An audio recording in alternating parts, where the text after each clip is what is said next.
जय जिजाऊ जय शिवराय मित्रांनो. माझं नाव शुभम विष्णू सरकटे, शिवसेवक मराठा सेवा संघ जिल्हा वाशिम.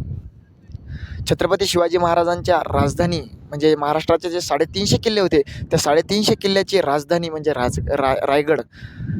आणि या रायगडावर आज येणं झालं तर खरोखर 350 वर्षापूर्वींचा इतिहास तुमच्या आमच्यासमोर डोळ्यासमोर आज या ठिकाणी दिसतोय. या ठिकाणी मी जाणवला. 350 वर्षानंतर आज छत्रपती शिवाजी महाराजांचं नाव घेतलं तर आमच्या अंगावर स्फुरण चढतं. आज छत्रपती शिवरायांचं नाव 350 वर्षानंतर तुम्ही आम्ही घेतलं तर आमच्या अंगावर काटा उभा राहतो. आमचं शरीर जिद्दीनं पेटून उठतं. हे छत्रपती शिवाजी महाराजांच्या याच राजधानी रायगड या ठिकाणी आलो असता, या ठिकाणी खरोखर 350 वर्षापूर्वीचं छत्रपती शिवाजी महाराजांचं नियोजन कसं होतं, छत्रपती शिवाजी महाराजांचं जे पाण्याचं नियोजन आहे ते कसं होतं, या ठिकाणी आल्याच्यानंतर मी अनुभवलं. छत्रपती शिवाजी महाराजांनी हा जो 1200 एकरामध्ये रायगड किल्ला आहे, या 1200 एकराच्या रायगड किल्ल्यामध्ये पाण्याचं व्यवस्थितपणे नियोजन हे छत्रपती शिवाजी महाराजांनी केलेलं आम्हाला या ठिकाणी आल्याच्यानंतर आढळून येतं, दिसतं. त्यानंतर छत्रपती शिवाजी महाराजांनी जे जगदीश्वराचं मंदिर बांधलं ते मस्जिदीसारखं आपल्याला या ठिकाणी पाहायला मिळते. छत्रपती शिवाजी महाराजांचं जे रायगडावरील मंदिर आहे, जगदीश्वराचं मंदिर म्हणून ओळखले जाते, ते या ठिकाणी आम्हाला बघायला मिळते. आणि ही बाजारपेठ आहे. छत्रपती शिवाजी महाराजांची राजधानी जे रायगड आहे, या रायगडावरील ही बाजारपेठ आहे. या पेठेचं स्ट्रक्चर असं आहे मित्रांनो, या ठिकाणी 20 या बाजूनी 20 व्यापाऱ्यांसाठी दुकानं आहेत आणि या बाजूने 20 असे 40 दुकानं आहेत.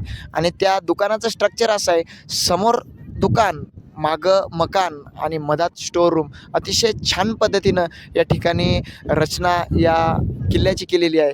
आणि जो काही उंची त्या दुकानांची आहे ती उंची घोड्यांच्या उंचीप्रमाणे आहे. कारण त्या काळी जे व्यापारी लोक होते, जे राजे महाराजे होते, ते घोड्यावर आपला व्यापार करत होते आणि त्या घोड्याच्या उंचीप्रमाणे या ठिकाणी आपल्याला ती उंची आढळून येते. आणि छत्रपती शिवाजी महाराजांची समाधी जगदीश्वराच्या मंदिराच्या पाठीमागच्या साईडनं आपल्याला पाहायला मिळते. त्याच ठिकाणी हिरोजी इंदुलकरांनी जो हा रायगड बांधला, हा रायगड बांधताना वेळेस हिरोजी इंदुलकरांना त्या काळामध्ये शिवाजी महाराजांनी रायगड बांधण्यासाठी जी नाणी दिली होती, आजच्या काळामध्ये आपण रुपये म्हणतो, ते कमी पडले होते. तर या ठिकाणी आपल्याला इतिहास असं सांगतोय की हिरोजी इंदुलकरांनी आपला जो राहता राजवाडा आहे तो विकून या किल्ल्याचं बांधकाम पूर्ण केलं. आणि त्यानंतर महाराजांना मागितलं तर काय, तर महाराजांना हिरोजी इंदुलकरांनी त्या सेवेसाठी मागितलं ते म्हणजे त्या जगदीश्वराच्या पायरी, 2nd नंबरची जी जगदीश्वराची पायरी आहे, त्या पायरीवर एक मजकूर लिहायचा आहे. महाराज एक पायरीवर दगड लावायचा आणि त्या दगडावर मजकूर लिहायचा. सेवेची ताई तत्पर हिरोजी इंदुलकर. इतक्या प्रामाणिकपणे आणि इमानदारीने या रायगडाचं काम ज्या हिरोजी इंदुलकरांनी केलं, ते काम बघून छत्रपती शिवाजी महाराजांनी हिरोजींना प्रश्न केला की हिरोजी, या रायगडाचं आम्हाला एक्सपायरी सांगता येईल का? म्हणजे हिरोजी इंदुलकरांनी सांगितलं, हो महाराज, जोपर्यंत चंद्र सूर्य तारे आहेत तोपर्यंत हे रायगड अस्तित्वात राहील, असं त्या हिरोजी इंदुलकरांनी सांगितलं. आणि खरोखर आज 350 वर्षानंतर रायगड किल्ला जशाच तसा हुबेहूब आपल्याला पाहायला मिळतो. परंतु मधातल्या काळामध्ये इंग्रज आले. इंग्रजांनी हे जे आपल्याला बाजारपेठ दिसते, ही बाजारपेठ जशीच तशी आहे, परंतु याच्यावरील जे सागाचे छप्पर होते वरून हुड, ते इंग्रजांनी पूर्ण हा किल्ला मधातल्या काळामध्ये जाळून टाकला होता. आणि तब्बल 7 ते 8 दिवस तो जाळ चालला होता. आणि त्याच इंग्रजांनी हा किल्ला जाळला. त्याच्यामध्ये फक्त हे छप्पर आहेत वरचे, जे लाकडी सागा मटेरियलनं वापरलेले जे वरचे हॉलच्या वरचे छप्पर आहेत, तेच फक्त या ठिकाणी जळालेले आम्हाला दिसतात. बाकी किल्ला जशाच तसा आजही आहे. आणि छत्रपती शिवाजी महाराजांचा जो नगारखाना आहे या ठिकाणी आपल्याला पाहायला मिळतो. आजही जशाच तसा छत्रपती शिवाजी महाराजांचा जून 1674 रायगडावर जो राज्याभिषेक सोहळा झाला होता ते या ठिकाणी आपल्याला बघायला मिळते. याच ठिकाणी 32 मन सोन्याचं सिंहासन राजांचं आपल्याला बघायला मिळते. त्या 32 मन सोन्याच्या सिंहासनावर राजे आरूढ झाले होते आणि रायगडावर शिवाजी महाराजांचा जो राज्याभिषेक सोहळा पार पडला होता. आज त्या ठिकाणी 32 मनाचं सोन्याचं सिंहासन आपल्याला दिसायला मिळते, पाहायला मिळते. ते या ठिकाणी आहे मित्रांनो. आणि त्याच्याच पाठीमागं छत्रपती शिवाजी महाराजांचं सचिवालय आहे, राजवाडा आहे. आणि त्याच्या पाठीमागं आम्हाला बघायला मिळते छत्रपती शिवाजी महाराजांच्या एकूण 8 राण्या होत्या. म्हणजे छत्रपती शिवाजी महाराजांच्या 8 पत्नी होत्या. तर 6 राण्यांचे जे महल आहेत हे रायगडावर आम्हाला आजही पाहायला मिळतात.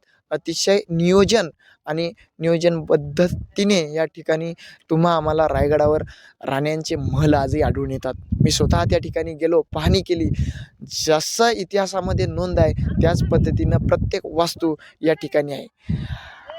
राण्यांचे महल, 6 राण्यांचेच महल या ठिकाणी का आहेत तर एक राणी राष्ट्रमाता राजमाता जिजाऊमासाहेब पाचाड या ठिकाणी त्यांची सेवा करण्यासाठी एका राणीचं महल त्या ठिकाणी आहे. आणि एका राणीचं महल जी 8वी राणी होती, जी एका राणीचं महल राजगड या ठिकाणी आहे. तर 6 राण्यांचे महल या ठिकाणी आपल्याला आढळून येतात. त्यानंतर छत्रपती शिवाजी महाराजांचं जे मंत्रिमंडळ होतं त्या मंत्रिमंडळांचे प्रत्येक मंत्र्यांचे निवासस्थान रायगडावर आम्हाला या ठिकाणी आल्याच्या नंतर बघायला मिळते. लोकशाहीचे उगमस्थान याच ठिकाणी रायगडावर आम्हाला आजही अस्तित्वात पाहायला मिळते. ते कसं की छत्रपती शिवाजी महाराजांचं जे अष्टप्रधान मंडळ आहे, मंत्रिमंडळ आहे, सचिवालय आहे त्या ठिकाणी आजही जशास तसं आम्हाला पाहायला मिळते. प्रधान अमात्य सचिव मंत्री, सुमंत न्यायाधीश, धर्मशास्त्री, पंडित तयात असे सुराणा, अष्टप्रधानी शिवमुख्य राणा हे छत्रपती शिवरायांचं अष्टप्रधान मंडळ आजही रायगडावर आम्हाला अनुभवायला मिळतं, पाहायला मिळतं. तो इतिहास आजही या ठिकाणी जाणवतो, अंगावर काटा उभा राहतो. एक या ठिकाणी वातावरण वेगळंच आपल्याला आम्हाला बघायला मिळते. छत्रपती शिवाजी महाराज जणू आजही या ठिकाणी आपल्याला एक भास होतो की छत्रपती शिवाजी महाराज या ठिकाणी आहेत की काय, या ठिकाणी आम्हाला बघतात की काय, असा एक भास निर्माण होतो. कारण छत्रपती शिवाजी महाराजांना त्या काळामध्ये जी लोकशाही स्थापन केली होती, म्हणजे सत्तेचं विभाजन केलं होतं. कारण सत्तेचं विभाजन केल्याशिवाय हा राज्यकारभार चालणार नाही, हे छत्रपती शिवाजी महाराजांनी त्या काळामध्ये या लोकशाहीची स्थापना केली होती. आणि तीच लोकशाहीची स्थापना आम्हाला रायगडावर बघायला मिळते. तुम्ही बघू शकता त्या ठिकाणी रायगडावर टकमक टोक आहे. म्हणजे महाराजांचा जो अंतिम निर्णय आहे, म्हणजे एखादा आरोपी गुन्हेगार या ठिकाणी त्याला सजा द्यायची असली त्या टकमक टोकावून त्याची कडेलोट केल्या जायची. ते टकमक टोक या ठिकाणी आपल्याला बघायला मिळते.